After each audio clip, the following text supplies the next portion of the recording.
Bienvenue dans Info Hebdo, en voici le sommaire, dans un premier temps à table avec de drôles d'expériences, pour éliminer Petit Cross en compagnie des élèves du collège de Niederbronn, direction les salles obscures avec le festival Les Petites Vues, pour terminer en total bien-être avec les aînés. Dans le hall d'accueil de l'hôtel de ville de Reichshofen, l'association Les Petits Débrouillards Alsace installe leur exposition interactive sur le thème du bien-être et de la prévention des maladies cardiovasculaires. Cette initiative s'inscrit en lien direct avec les différentes manifestations d'Alsacience, la santé dans votre assiette. Cette exposition permet de voir justement l'effet que notre assiette et que notre alimentation aura sur notre santé. Ça va permettre aux enfants de comprendre des choses qui sont quand même généralement assez abstraites pour eux. Pour bien comprendre le fonctionnement du corps humain, différentes expériences sont accessibles au public. Alors là, on a un tube arrondi dans lequel on a des billes et on a de petits clapets. Et donc, ce qu'on va constater, c'est que si on tourne dans le bon sens, les billes vont bien sûr circuler. Si on essaie de tourner dans l'autre sens, toutes les billes vont se retrouver immobilisées par les clapets. Et donc l'objectif, bien sûr, là, c'est de voir un système tout simple qui est un élément majeur de la circulation sanguine, qui est le clapet. Les enfants peuvent seuls vraiment mener l'expérience sans avoir besoin de suivre des directives orales. Pour tenter vous aussi l'expérience, n'hésitez pas à vous rendre dès maintenant à l'une des nombreuses animations, conférences, expositions ou dégustations organisées tout au long d'Alsacience. Et pour le programme, direction le net.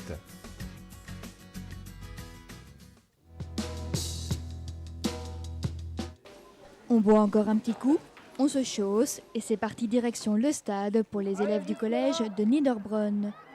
Après l'échauffement, les 6e et 5e garçons s'élancent. Puis c'est aux filles de relever le défi de 2 km de parcours.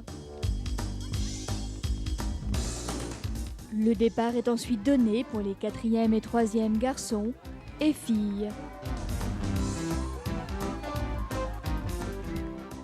Après l'effort, le réconfort, mais surtout la remise des coupes et médailles par Monsieur le Principal et Monsieur le Principal adjoint. Mais il y en a 2 qui courent encore. Ce sont les caméramans du collège qui vont se positionner pour la prochaine course, la course des braves. 90 participants, parents, anciens élèves et professeurs sont venus courir une demi-heure pour le plaisir du sport et la convivialité. Pour finir, un petit repas à la cafette du collège pour échanger ses impressions. Et pour améliorer vos temps ou prendre votre revanche, rendez-vous l'année prochaine.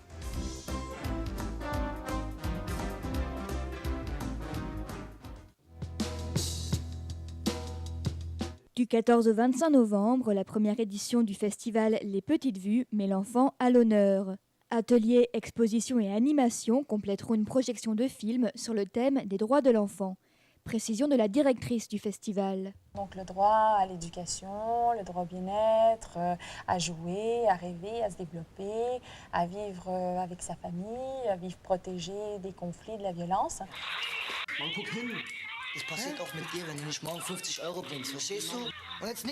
Côté projection, il y aura des films professionnels, le plus souvent en présence de leurs réalisateurs, ainsi que différentes avant-premières, telles que le film brésilien « L'année où mes parents sont partis en vacances ».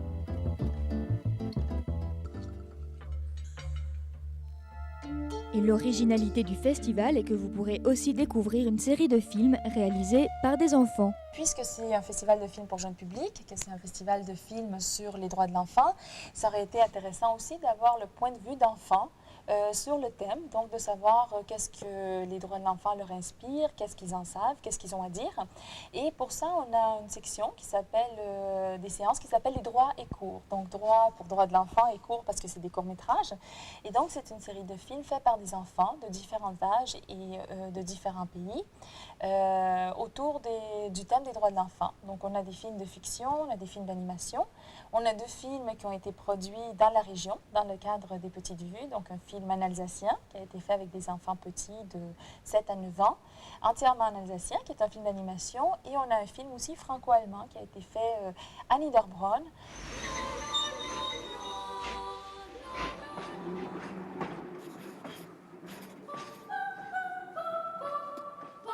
Côté animation, une exposition à la Castine de Reichshofen, des tables rondes sur le thème Protéger les enfants, des ateliers sur la création de documentaires, sur le scénario, du théâtre d'ombre ou de la création d'affiches de films, tout cela encadré par des professionnels du cinéma. Sachez enfin que séances et ateliers ne sont pas ouverts qu'aux enfants. La programmation qu'on présente, ce n'est pas des films nécessairement faits pour des enfants, mais des films qui touchent les enfants, que les enfants peuvent regarder en compagnie de leur famille, mais qui sont vraiment des films à regarder en famille.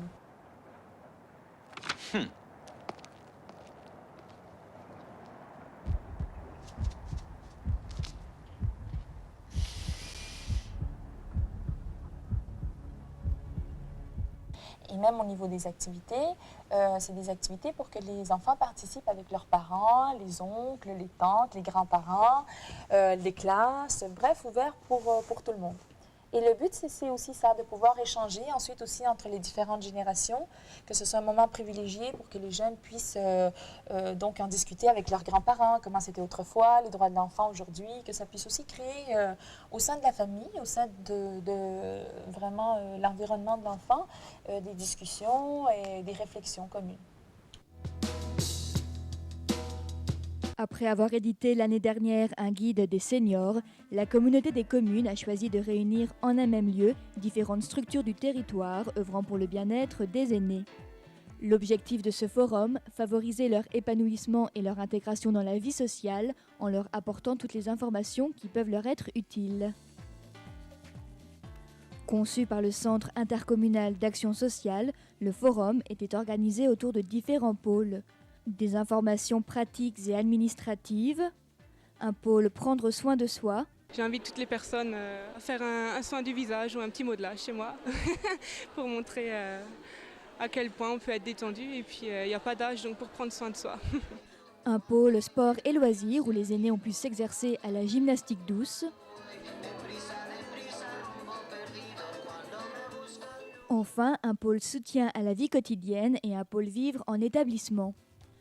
L'objectif du forum était également de sensibiliser les personnes en recherche d'emploi aux métiers d'aide aux personnes âgées.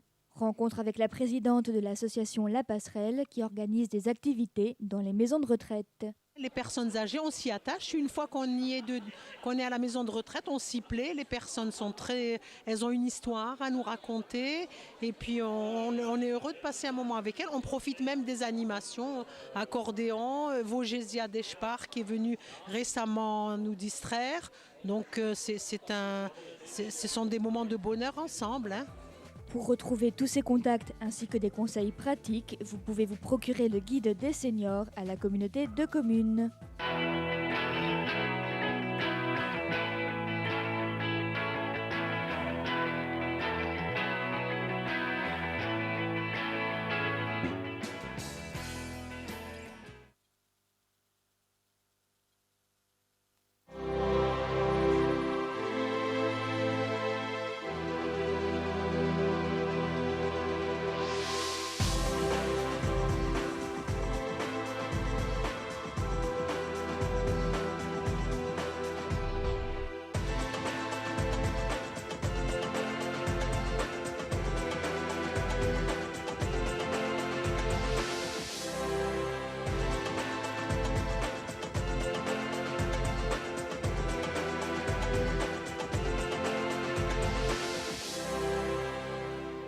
Vous connaissez le sentier d'interprétation, initié par la Maison de l'Archéologie en partenariat avec la ville d'Erxheim en Allemagne.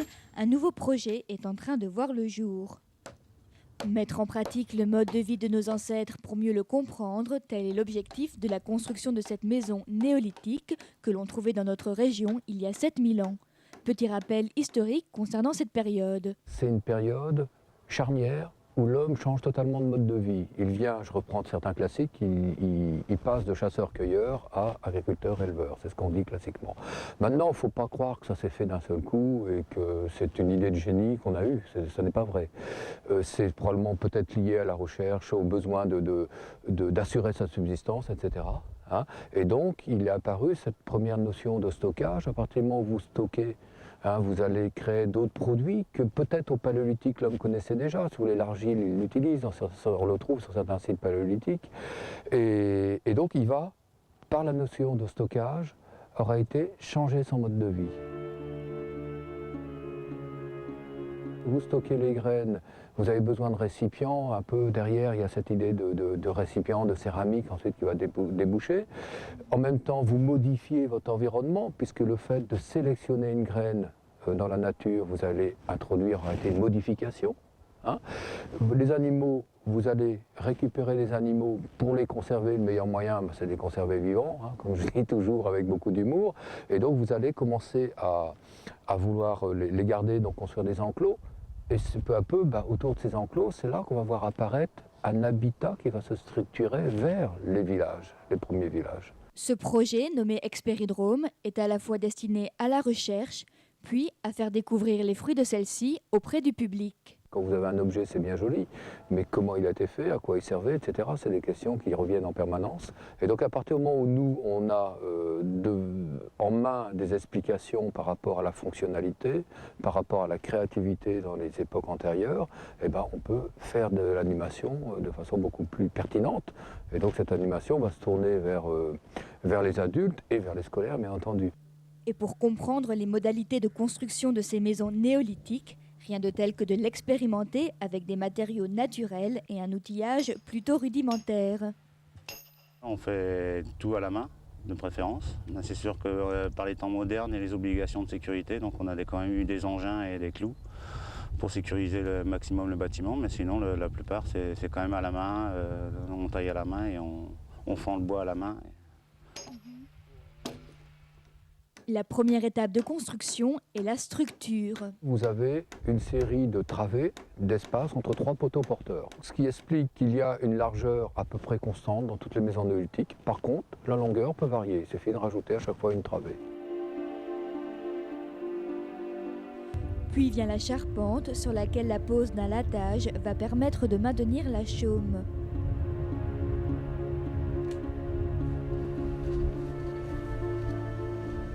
La dernière étape sera la fabrication de murs en torchis qui sera apposé à un clayonnage constitué de fines branches enchevêtrées. Et pour la fabrication de ce torchis, Emmanuel doit tester différents dosages de sable et d'argile. Celui-là, il est bon et celui-là, il est bon aussi. Celui-là, il fend complètement, donc il y a trop d'argile. La terre rouge pure, pareil, elle s'effrite, il y a trop de sable dessus. Mais comment savoir à quoi ressemblait une maison il y a 7000 ans ? C'est grâce aux données apportées par les fouilles, et notamment les fouilles de sites lacustres dans lesquels les matériaux sont particulièrement bien conservés, que les chercheurs ont pu élaborer des hypothèses de travail. On va retrouver les cols utilisés, on va retrouver beaucoup d'informations. Le problème, c'est de savoir dans quelle mesure ils étaient utilisés. Mais donc, malgré tout, on a effectivement beaucoup d'éléments de comparaison. On sait par exemple que l'encoche mi-bois, ça existait, ils savaient fendre le bois, ils savaient fabriquer des planches. Les encoches aussi en U pour faire des éléments d'élévation, par exemple pour le plancher, c'est tout à fait envisageable. Donc on a suffisamment de connaissances pour rétablir un peu l'aspect. Alors maintenant, c'est sûr qu'il y a une marge d'erreur quand même dans la restitution de ce type d'éléments. Pour l'aménagement, je pense qu'il faut quand même garder une idée très rudimentaire avec un sol en terre battue, éventuellement un lieu de foyer d'ailleurs, et des céramiques, des choses comme ça. Probablement aussi donc une vie commune entre hommes et animaux. Ce projet de taille devrait voir le jour dans 1 mois et demi grâce au travail méticuleux de 2 charpentiers spécialisés dans la restauration de constructions anciennes ainsi que la participation de bénévoles. Alors ce chantier, pas trop compliqué ? Les difficultés particulières, c'est le bois, donc c'est du bois, c'est du chêne, donc c'est assez dur et c'est filandreux. Donc c'est pour le fendre que c'est compliqué, sinon c'est le plaisir de réaliser une chose qui est ancienne, vieille, et tout en bois naturel. C'est pas du béton, quoi, c'est beau, c'est le résultat qui sera beau, quoi. Reste la pose de la chaume et du torchis, puis les visites et animations dans la maison néolithique seront prévues dès le mois de mars 2008, à l'heure où le climat sera un peu plus chaleureux.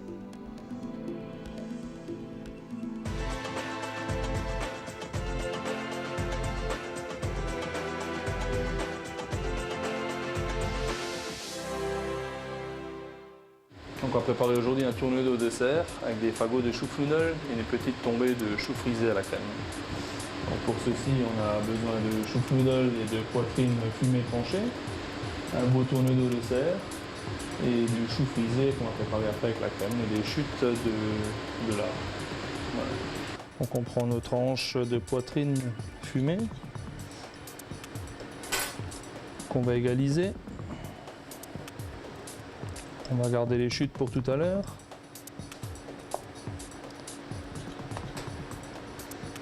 On va faire des beaux fagots bien serrés, que le lard soit bien tendu.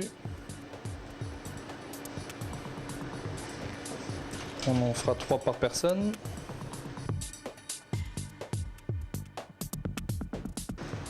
Après, on va prendre le reste de poitrine. On va faire des petits lardons tout fins.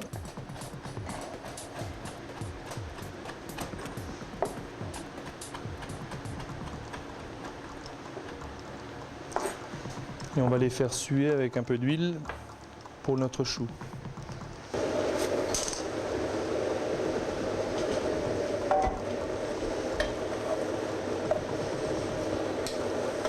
On va rajouter notre chou au préalablement blanchi. On va laisser mijoter.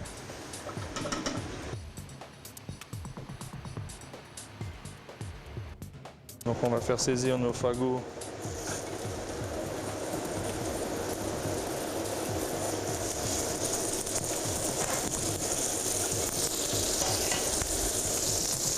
dans notre tourneau au dessert.